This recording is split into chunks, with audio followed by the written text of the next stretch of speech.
With an impeachment inquiry on Capitol Hill, President Trump awarded a huge contract to himself, saying next year's G7 meeting would be held at his golf resort in Florida.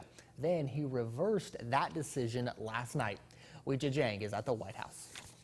President Trump blamed media and Democrat-crazed and irrational hostility for ditching his Doral golf resort in Florida as the site of the G7 summit in June. It's like such a natural. The president came up with the idea, which he first floated during this year's gathering in France. We have incredible conference rooms, incredible restaurants. White House acting chief of staff Mick Mulvaney suggested why Mr. Trump changed his mind. He was honestly surprised at the level of pushback.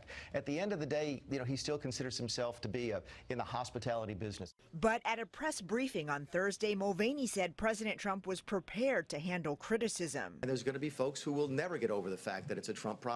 We get that, but we're still going to go there. It was also during that briefing Mulvaney admitted there was a quid pro quo involving military aid to Ukraine and said the president froze the money to get Ukraine to look into the origins of the Russia investigation. Whether or not they were cooperating in an ongoing investigation with our Department of Justice, that's completely legitimate. Yes, sir. A claim so stunning he was asked to clarify.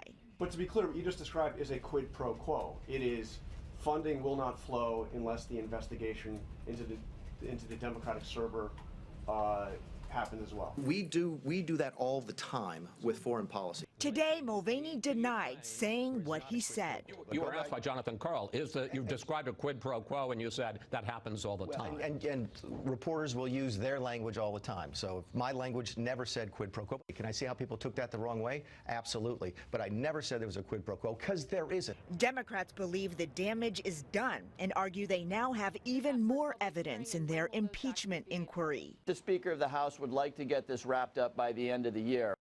The White House says Mulvaney still has President Trump's confidence, but CBS News has learned he was on thin ice even before the briefing, with officials unhappy over his handling of the impeachment inquiry. And there's a growing rivalry between Mulvaney and White House counsel Pat Cipollone to serve as the permanent chief of staff.